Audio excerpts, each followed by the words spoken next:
여기까지가 끝인가 보. 이제 나는 돌아서겠어.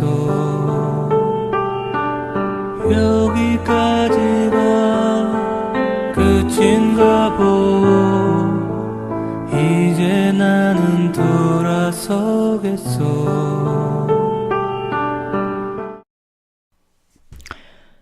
안녕하세요. 에스더입니다. 2018년도 4월 18일 새벽 1시입니다. 정말 충격적인 뉴스 기사를 접하고 이대로 잠을 잘 수가 없어서 이렇게 영상을 만들어서 여러분들께 소개를 하려고 자리에 앉았습니다. 드루킹이라는 이름이 요 며칠 전국을 아주 강렬하게 강타했습니다. 김경수 게이트라고 불리는 이런 댓글 조작 사건에 조작을 담당했었던 드루킹이라는 사람이 대한민국 2018년도 정치계에 핵폭탄이 되었습니다. 김경수 댓글 공작 게이트가 화력이 어느 정도 될지 사실 긴가민가 했었습니다. 그런데 연일 정신을 차릴 수가 없을 정도로 강력한 그런 기사가 연일 쏟아져 나오고 있습니다. 자, 여러분, 저와 함께 오늘 밤에 나온 김정숙과 드루킹과 관련된 기사 함께 보도록 하시겠습니다. 네, 이번 뉴스는 이 말 경인선 뜻부터 설명을 드려야 될 것 같습니다. 경제도 사람이 먼저다. 민주당 외곽 조직의 이름이 이랬습니다. 그런데 이 조직은요, 문재인 후보를 지지했습니다. 그런데 이 조직 역시 드루킹이 활동을 주도한 것으로 알려졌습니다. 보도에 이동재 기자입니다. 지난해 4월 서울 부척돔에서 열린 더불어민주당 제19대 대통령 후보자 마지막 순회 경선. 문재인 후보가 대통령 후보로 선출되었음을 선포합니다. 객석 곳곳에 남색 머플러를 양손에 든 문 후보 지지자들이 있는데 머플러에 경인선이라는 글자가 눈에 띕니다. 경제도 사람이 먼저다의 줄임말인데 당시 김정숙 여사도 이들을 보고 호응합니다. 경인선에 간다. 그런데 이 경인선 활동 역시 드루킹 김모 씨가 주도한 것으로 알려졌습니다. 김 씨는 드루킹의 추천 사이트라며 경인선 블로그를 홍보했는데 지난해 12월엔 대선 경선 당시 함께했던 1000명의 경인선 동지라고 언급하기도 했습니다. 또 김정숙 여사가 등장한 경인선 동영상을 자신의 SNS에 올리며 경인선 모임을 문재인의 가장 날카로운 칼이라고 치켜세웠습니다. 문재인 대통령 관련 미담과 안희정 전 충남지사 옹호글 등이 있던 경인선 블로그는 최근 폐쇄됐습니다. 외부 조직을 앞세워 스스로 문 대통령 당선에 공을 세웠다고 생각한 김 씨가 오사카 총영사 같은 청구서를 내민 것으로 보입니다. 채널A 뉴스 이동재입니다. 자, 여러분, 저와 함께 오늘 밤에 나온 김정숙과 드루킹과 관련된 기사 함께 보도록 하시겠습니다. 어떠세요, 여러분? 제가 정말 뭐라고 말을 해야 될지 모르겠습니다. 정말 거기까지 가는 건가요? 끝까지 가는 건가요? 우리가 2016년도 10월 24일이죠. 최초로 JTBC에서 최순실의 태블릿 PC가 보도된 이후로 얼마나 하루하루 소름 끼치는 날들을 보냈습니까? 얼마나 하루하루 충격적인 날들을 보냈습니까? 이게 사실이야? 아니야? 라는 걸 판단하기도 전에 이미 우리는 정말 휩쓸려서 탄핵이라는 과정을 순식간에 거치고 대선까지 후딱 치렀습니다. 그리고 보궐 대통령이 당선된 지 정확히 1년이 다 돼가고 있습니다. 사실 박근혜 대통령의 탄핵 사건은 대한민국 국민들의 마음속에 큰 상처로 자리 잡았고, 또한 대한민국이라는 국가의 품격에 지대한 손상을 입혔습니다. 전 세계적인 망신이었죠. 대한민국 국민들 스스로도 많은 자존심에 상처가 있었습니다. 아, 우리나라 이거밖에 안 됐어? 전 세계 경제 순위로 따졌을 때 10등에 들어가는 국가 아닙니까? 10위에 들어가는 국가인데, 와, 우리나라가 이런 국가였어? 언제 이렇게 이 사회 요소까지 다 이렇게 빨갛게 적화가 돼 있었던 거지? 엄청난 충격의 날들을 우리가 살아왔습니다. 그런데 그러한 박근혜 대통령 탄핵 사건으로 총칭되는 그런 일련의 모든 사건들에서 상처가 치유되기도 전에, 와, 정말 평화, 인권, 그리고 공정, 정직, 뭐 이런 것들의 아이콘이라고 스스로 주장했었던 이 촛불 보궐 정부의 실체가 와, 이렇게 드러나 버리는 건가? 정말 정신이 어지러질합니다. 저 같은 경우에는요. 2018년도 4월 17일 오후 9시 9분에 나온 기사입니다. 드루킹이 오프라인에서 경인선이라는 단체를 활동했는데, 이때 김정숙 여사도 이 경인선이라는 단체를 언급했다. 내용 같이 읽어보겠습니다. 드루킹 김모 씨는 온라인 활동가로 알려졌습니다만 지난 대선부터는 오프라인의 문재인 후보 지지 활동에도 열성적으로 참여한 사실이 확인됐습니다. 그 단체 이름이 경인선이라는 곳입니다. 그런데 저희가 지난 대선 경선 당시에 촬영된 화면들을 면밀히 분석한 결과 특이한 점을 하나 발견했습니다. 경선 현장에 동행한 당시 후보부인 김정숙 여사가 경인선을 직접 언급하며 찾아가서 하나하나 인사까지 나누는 장면입니다. 여기에는 김경수 의원의 모습도 등장합니다. 다시 한번 보시죠. 그런데 이 경인선 활동 역시 드루킹 김모 씨가 주도한 것으로 알려졌습니다. 자, 방금 보셨다시피 김정숙 여사의 말을 다시 한번 들어보시죠. 김모 씨가 주도한 것으로 알려졌습니다. 김모 씨가 경인선 활동 역시 김정숙 여사도 이들을 보고 호응합니다. 그런데 이 자, 보셨죠? 김정숙 여사의 말에서 우리는 무엇을 느낄 수 있습니까? 평소에 아주 잘 알고 지내고 있다라는 느낌을 받을 수가 있습니다. 당시 이 상황은 경선에서 문재인 대통령이 경선에서 후보로 확정된 순간 그 감사의 인사를 경인선에게 하기 위해서 그쪽으로 가는 그러한 장면이 이렇게 포착이 된 것입니다. 지난해 3월 더불어민주당 후보, 대통령 후보 광주 경선 현장, 김정숙 여사가 지지자들과 인사를 나눕니다. 김 여사는 가야 한다는 주변의 만류에도 한 단체를 직접 언급하며 찾습니다. 경인선도 가야지.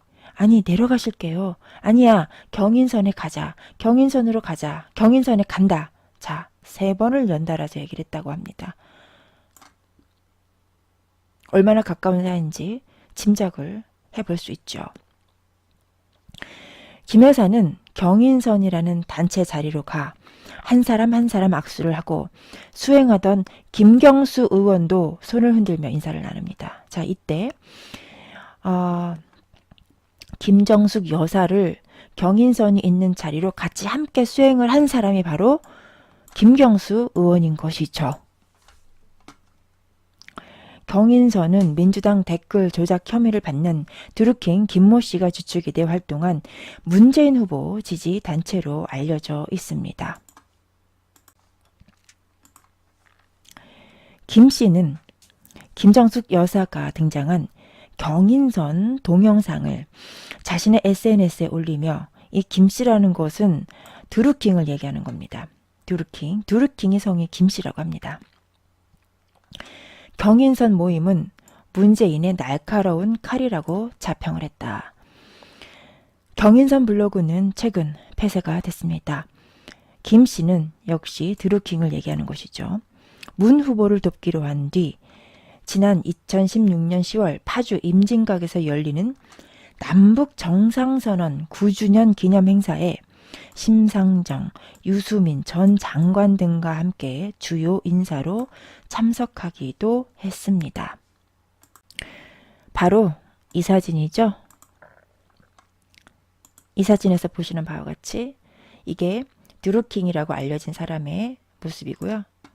이 옆에 드루킹이 저 사진만 보면 너무 웃겨가지고 저 거지 같은 녹색 땅 이거 뭐야? 아, 나 오늘은 굉장히 분위기 잡고 방송하고 있었는데 역시 저의 웃음보가 터졌습니다. 터지지 않을 수가 없었습니다. 이 사진을 볼 때마다 웃겨. 이 뭐야? 이 찌질하게 그지 같아가지고. 댓글 알바입니다. 알바. 자, 그리고 그 옆에 유시민과 심상정 얼굴 보이시죠?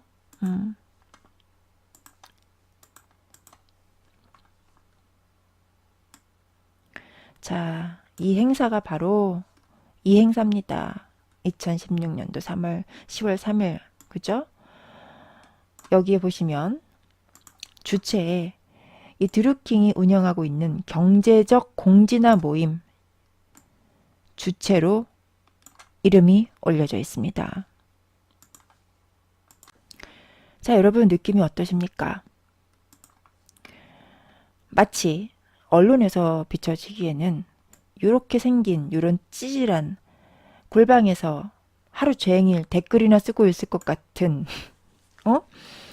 이런 사람이 드루킹일 것이라고 우리 모두는 상상을 했습니다. 그죠?